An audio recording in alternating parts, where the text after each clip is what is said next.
हमारी सरकार ने इसकी शुरुआत की थी और इसका बहुत ही अच्छा रिस्पांस पालकों के द्वारा मिला और बड़ी संख्या में एडमिशन कराए और रिजल्ट आपने देखा होगा कि पिछले साल भी करीब 48 बच्चे उसमें मेरिट में आए थे 10वीं और 12वीं के बोर्ड में। इस साल स्वामी आत्मानंद अंग्रेजी स्कूल के बच्चे और हिंदी स्कूल के बच्चे बड़ी संख्या में मेरिट में आए। हम लोगों ने जो गणना की उसमें कम से कम 32 बच्चे 10वीं के और 6 बच्चे 12वीं के मेरिट में आए हैं। जबकि ये जानकारी मिल रही है कि सरकार के द्वारा ये आंकड़े छिपाए जा रहे हैं। अभी कुछ स्वामी आत्मानंद अंग्रेजी स्कूल के शिक्षक आए थे, वो अपनी समस्या को लेकर आए थे, डीपीआई से मिलने गए थे और मुझसे भी मिले।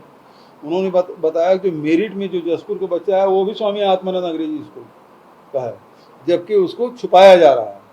तो सरकार इस प्रकार के बातों क्यों छुपा रही है, जबकि ये आंकड़े जो 32 बता रहा हूँ या 6 बता रहा हूँ उससे बढ़ के और भी अधिक आ सकता है।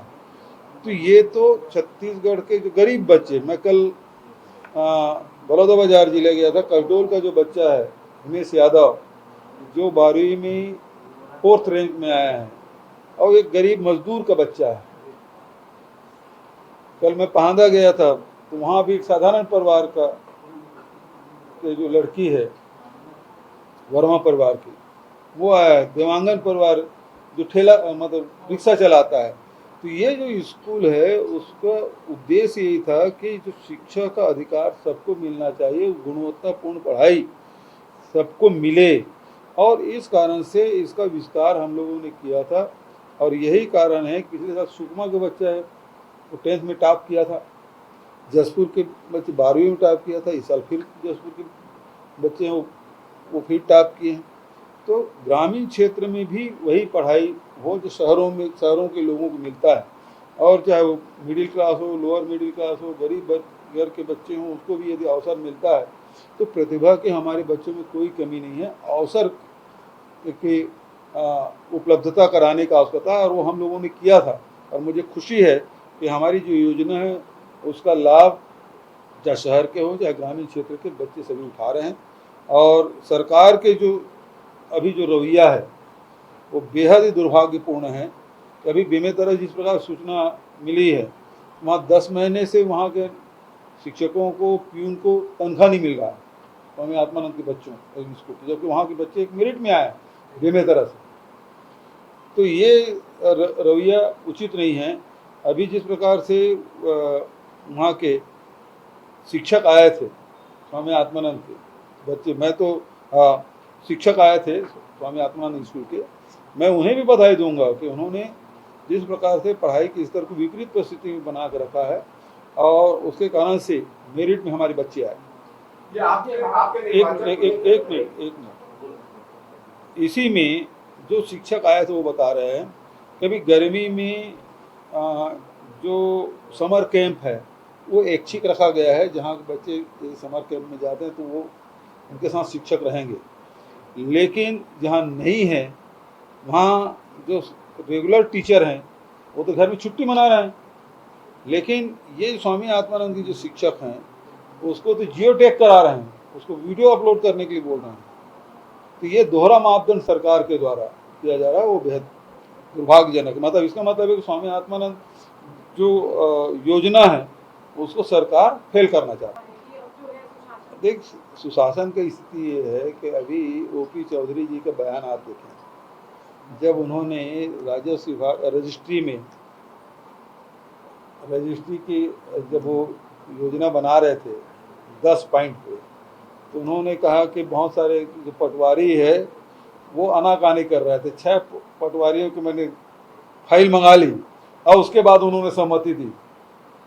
इसका मतलब है कि भ्रष्ट अधिकारियों को दबाने के लिए उस फाइल का उपयोग किया। अब जब मंत्री की जानकारी हो गई और मंत्री ने शपथ ली है निष्पक्ष कार्रवाई करने के लिए, राज्यपाल को पास शपथ लिया है ना, उस शपथ का क्या, जब आपको जानकारी हो गई कि 6 लोग भ्रष्ट हैं तो फिर उसे कार्रवाई होनी चाहिए, क्यों नहीं कर रहे हैं। और सुशासन के बारे में भी ये है ये स्थिति, ये सरकार से कोई स्थिति संभल नहीं रही है। आज किसान बड़े मुश्किल से फसल उगाए हैं, बिजली नहीं मिल रहा है, बांधों से पानी नहीं देने के कारण से जापा जांजगीर जिले में, शक्ति जिले में फसल खराब हो गया 15-20%। अभी ओले गिरे, बरसात हुई, जितने फल सब्जी मक्का और धान जितने भी बोए थे भारी नुकसान हुआ है।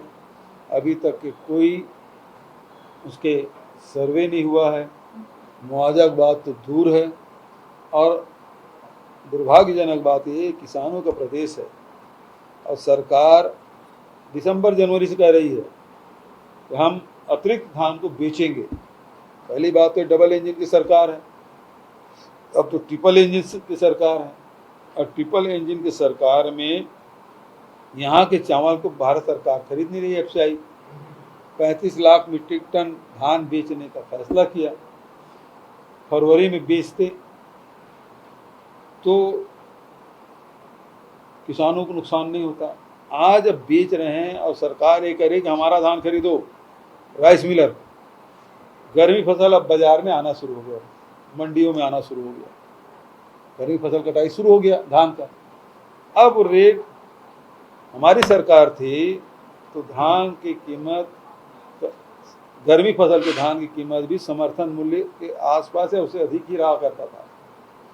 अभी अब 35 लाख मीट्रिक टन धान यदि राइस मिलर के पास जाएगा तो गर्मी फसल के धान कौने पौने दाम में खरीदेंगे? तो कैसे सुशासन है? आय दुगुनी करने की बात कर रहे हैं, दाम आधा हो जाएगा गर्मी फसल का। ये स्थिति सरकार की है। आतंकवादियों के सफाये के लिए भारतीय सेना तो लगातार प्रयास कर रही है और सफलतापूर्वक 9 ठिकानों पे का सफाया किया है।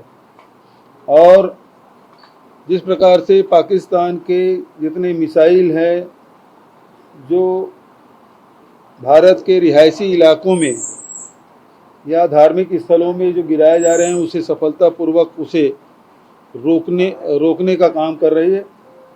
उसकी जितनी प्रशंसा की जाए वो कम है। और कांग्रेस पार्टी ने प्रत्येक राज्य के मुख्यालय में जय हिंद तिरंगा यात्रा निकाली गई और बड़ी संख्या में लोग इसमें शामिल हुए। मैं सभी को धन्यवाद देता हूं। और जिस प्रकार से कांग्रेस पार्टी और पूरा इंडिया अलायंस ने एकजुटता का प्रदर्शन किया है और भारत सरकार को हर परिस्थिति में समर्थन देने का फैसला किया है, ये देश के 140 करोड़ जनता एकजुट है, सेना के साथ है।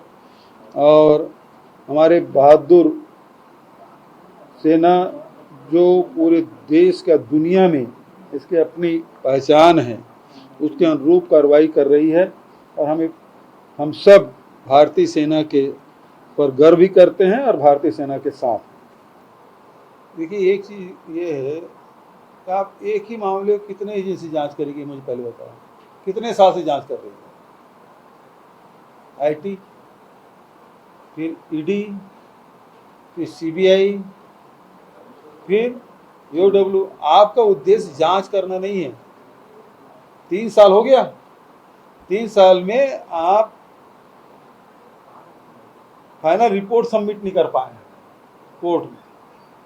तो आपका उद्देश्य ये है कि कांग्रेस को बदनाम करो, कांग्रेस के नेताओं को प्रताड़ित करो, यही उद्देश्य है आपका। नहीं तो इतने बड़े बड़े एजेंसी है, जांच कर ली, अब ईओडब्ल्यू जांच कर रही है ना। अब नॉन अवेलेबल कहाँ से निकला? ईओडब्ल्यू की एफआईआर। और उसके बाद थाने वाले करेंगे, फिर वो कोटवार भी करेगा इसके बाद। मतलब तुम्हारा उद्देश्य न्याय दिलाना नहीं है। अभी नान में क्या हो रहा है? जो एफसीआई के बदले नान में जमा करने के लिए क्या वसूली हुआ था, अभी सुनने में आ रहा है कि ये जो नीलामी हो रही है उसमें भी हो रहा है ना। अब फूड डिपार्टमेंट सारे बदल गए सब, नान, सेक्रेटरी, मार्फेट सब बदल गए। स्थिति क्या है?